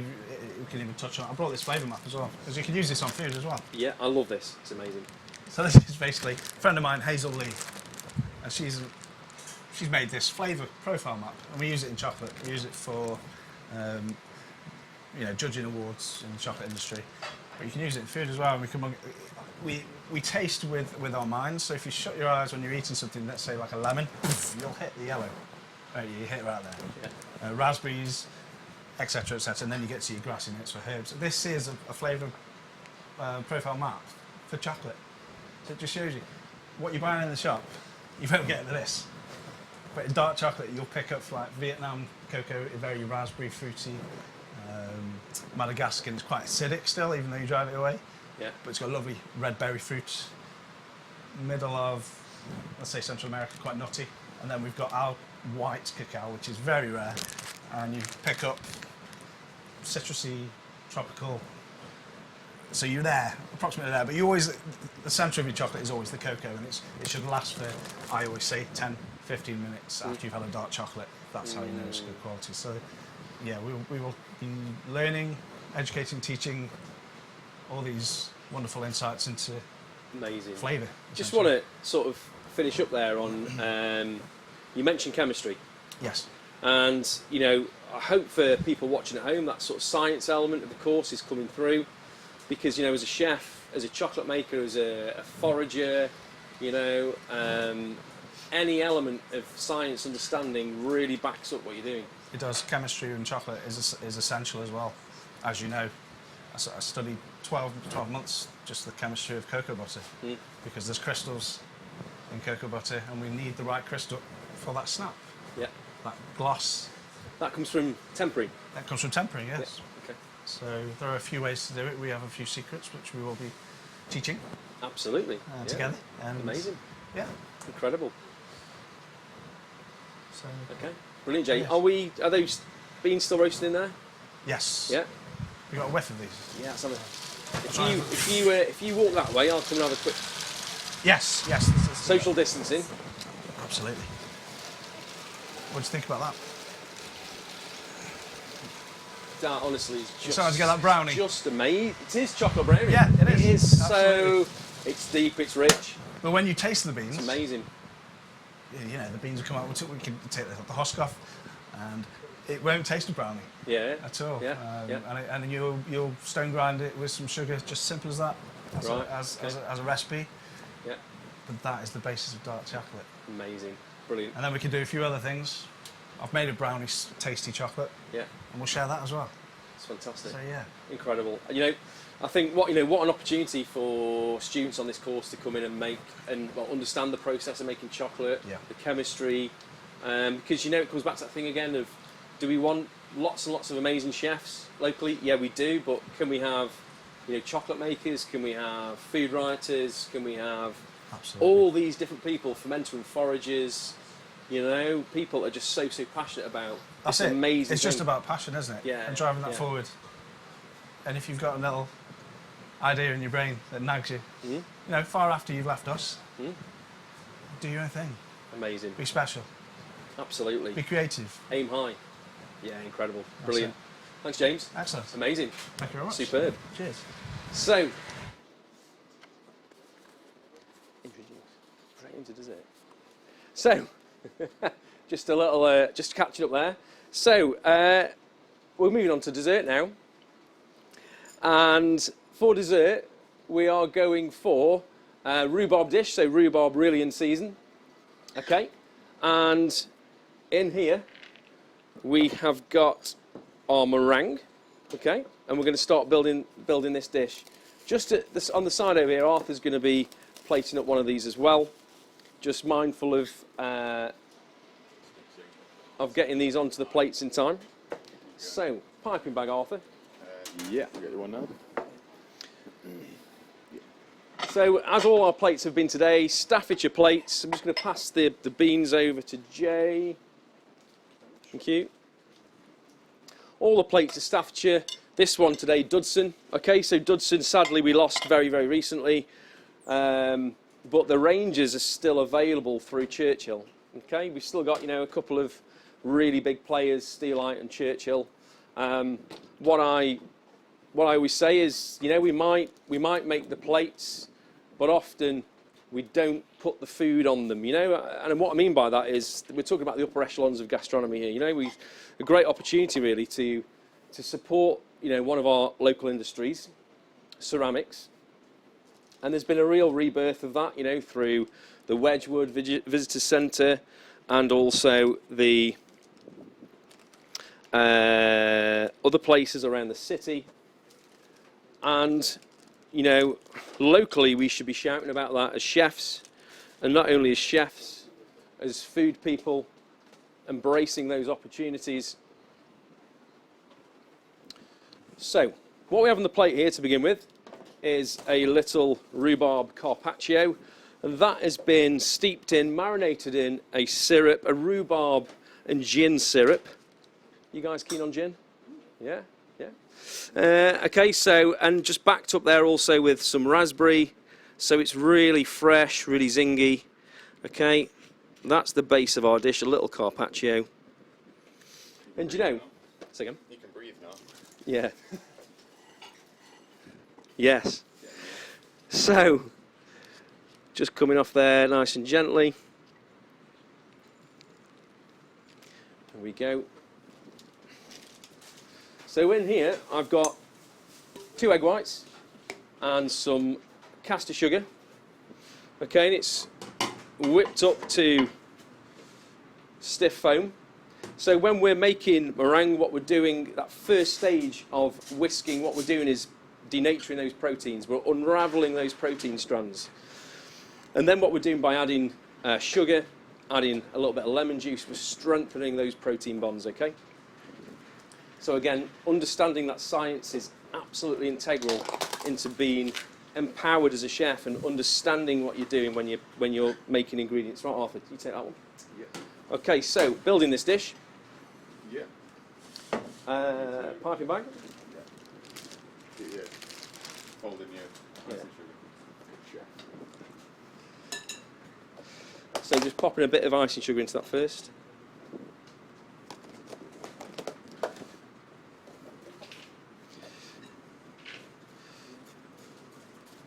So at this stage, we're just folding in with a metal spoon. You can also use a spatula and just figure of 8 through that. And also by sieving it, not only are we getting rid of the lumps, but we're increasing the volume of the sugar. If you weigh icing sugar before you sieve it and weigh it afterwards, it will increase in weight due to the air that's trapped in between. Okay. So this is a real basic meringue. You know, on the course, you're going to get opportunity to explore Italian meringue. You know, the way that all those different meringues develop through those processes. So meringue there. So into the piping bag.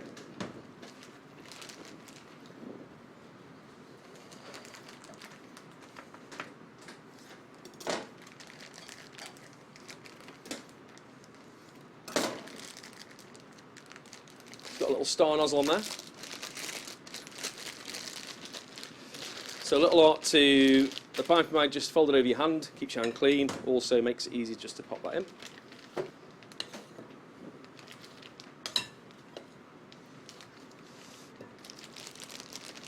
After we got that fermented rhubarb, brilliant, amazing. Thanks, chef. So we're going to just put the meringue on the plate first, and then we're going to, so I'll do this one, you can do that one over there. So little blobs of meringue, little test first. You'll notice there's loads of pressure from the top. Just one hand on there, that's squeezing, guiding with finger here, okay?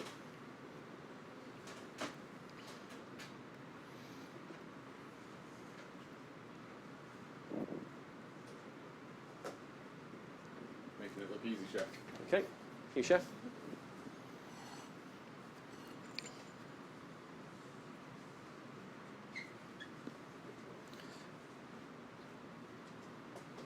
And then on with a blowtorch.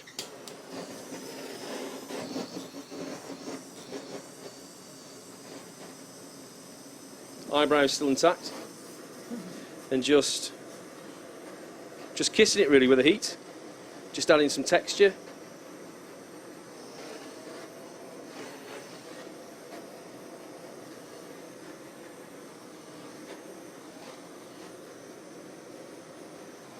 And again, we're thinking about the colour palette. We're not going the simple red and green, are you, Chef? Fantastic. We're not going simple red and green, but we are exploring those notes of similar colours. Okay, so here I've got some of the fermented rhubarb.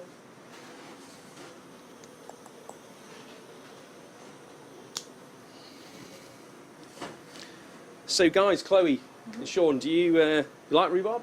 Is that an ingredient you enjoy? Yeah, I do. Always partial to a rhubarb crumble. Things Crumble, like that. amazing. Yeah, how about you, Sean?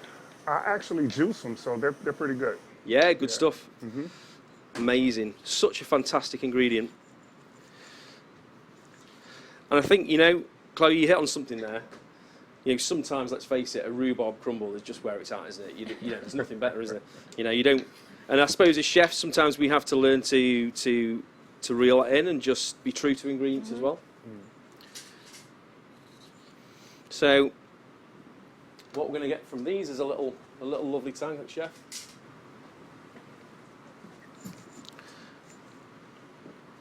I'm just popping these onto the plate.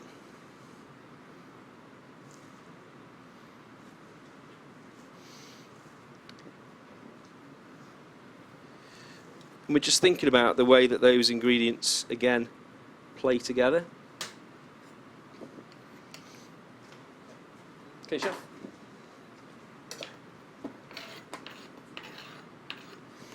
So it's over to you. It's Arthur. Stacey, social distancing. At its best, absolutely. So here I've got some white chocolate. So this is the richness element. So a bit of white chocolate and sheep's milk yogurt. So a tart sweetness coming in there. Just a little test on the piping bag again.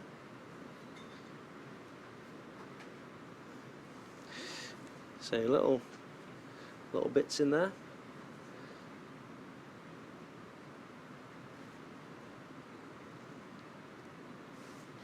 Chef. And a little bit of beetroot powder, again in season, dried, really simply. So understanding dehydrating ingredients is also really important. What we can do in, you know, to help preserve stuff so nothing gets wasted. We're going in with some of James's amazing matcha chocolate, and I'm just shaving it. I'm almost treating this like truffle.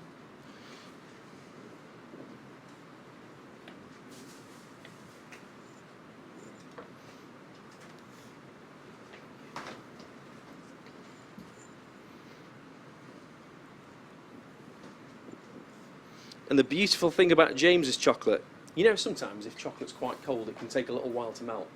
What you'll notice, I mean, you've tried James's chocolate already today, Yeah, really but nice. what you'll notice is that it melts so easily. It's so nice, you know, and the way it melts, absolutely fantastic.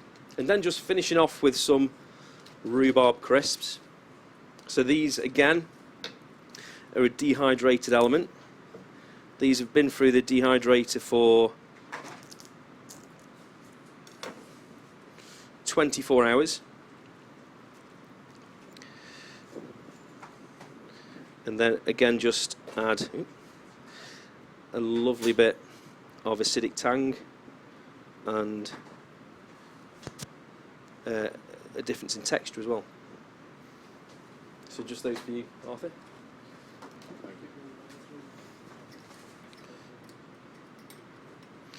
So this isn't a rich, hearty dessert, but it is absolutely a dessert that refreshes your palate, you know. Okay, chef? Oui. Fantastic. So there's one for you, Sean. All right. Hey, chef. Chloe, Thank you. thank you. Enjoy those. Thank you. Tell me what you very think. much. Go on, Sean. Do I go for a fork? Do I go for a spoon? And what I come back to is we talked about the crumble, that hearty, full meal. Yeah, the food like that is amazing, absolutely. But sometimes we can go light. This would be almost like a pre-dessert. Okay, so you might have this before having something a little bit more substantial. But at the same time, yeah, of course we like those rich puddings. That big slab of sticky toffee pudding. Sometimes it's just nice just to experience those different flavours. Light, yet rich. That's really, really good. I think just having those rhubarb in different ways, it just gives it sort of fully explore the different flavours there as well. Fantastic. Okay, so I've got a few questions, and I think one question I want to go to straight away is one from Denise Brown, Principal, CEO of Stoke-on-Trent College. No pressure. So, Denise has said, will students go foraging locally as part of the course? And what I'd say is absolutely, yeah. So, the access and the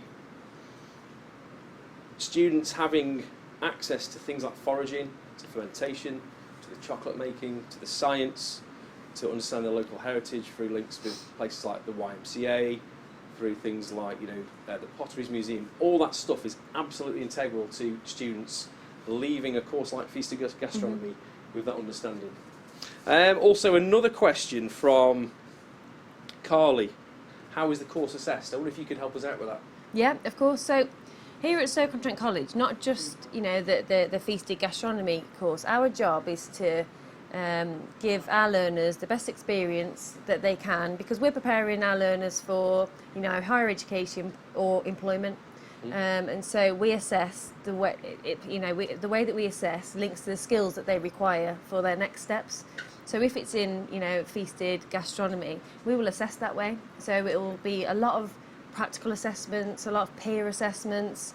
Yes, we embed, and as you've discussed earlier, science, maths, English is key to gastronomy and the industry and the actual understanding of that. But it's all about embedding it into the vocation. So yeah, we assess in a range of ways, but as much as we can, linking it to employment, the careers, to develop the skills that they need. Brilliant. Thanks, Chloe. That's fantastic. And we've got another question from Emma. What can you progress onto after the course? So we've touched upon the possibilities.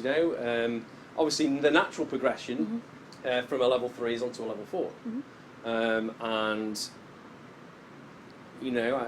beyond Feasted level 3, we hope that there's going to be more. But let's start where we are, and that is level 3. Yeah, you absolutely can go on to HNDs, HNCs. Stoke-on-Trent College is really keen to develop that and have that as part of the programme very, very soon. So Emma, yeah, brilliant question. For some people, they want to leave a level 3 or level 2 straight into industry. For some people, they feel like there's a bit more they want to explore. And I guess, you could go either way. You could go into industry, apprenticeship, or possibly even onto a level 4 from there. And it's potentially specialising, isn't it? So after the level 3, it's you've met today some of the people that will be involved in the course, in the programme. So our job is also not just to deliver the qualification. It's for learners to have that kind of light bulb moment to think, I really enjoyed that, I'm passionate about that. So the next steps could be into a specialism, whether that's a course, whether you like to say it's straight into industry, but it's specialising in your own craft. Absolutely, yeah. Sean, so for you, for locally, for the guys that you work with at the college and beyond, what's your main message? How would you encourage somebody coming onto a course like this? What would you say if they're concerned about whether they it might be too much of a challenge? What would you say to encourage them? Just like I would say about anything, if it's a challenge, you have to be patient and work yourself through it. Even me sitting here from a basketball perspective and watching, I'm amazed at what I'm seeing. And you go to restaurants, but you don't know the ins and outs. It's like I was given a backstage pass to your kitchen today. And again, like I said before, when you were speaking about nutrition, I will be sending my guys to you uh, for the point of view showing them how to take care of their bodies. Because, like I said, a lot of the stuff that I learned here today, I didn't know. So amazing. Yeah. That's really good to hear. Fantastic. Yeah. Yeah, I think, you know, I've met Chloe before. We've had loads of conversations, and this is just the very start. Sean, first time meeting you today. Can't wait to, you know, come meet some of your students and find out more. This is just such a great starting point. So, guys, you know, thank you for tuning in. I'd just like to give a big round of applause. I know we clapped Emma, we didn't clap Darren and James. Let's go for that. So, cheers, guys. Absolutely amazing. Honestly, absolute everybody here today. I'm going to go round. So, Emma, Darren, James, this is a test. Peter, Ben, Arthur, Molly, the Wizard, aka Russell, James, Sean and Chloe. Thank you so much to each and every one of you. Thank you everybody for tuning at home. I hope we've started to get the message across about this amazing opportunity locally. This is the only course like this in the country currently. We are addressing a local need. We are addressing a great opportunity. Get in touch. Get on to the Stoke-on-Trent College website to sign up to the course there. If you're from industry, you know, or if you want to find out more from a business perspective, again, please get in touch. And that's it. You know, that's the flavour of it, guys. So have a great day and see you very, very soon. Take it easy.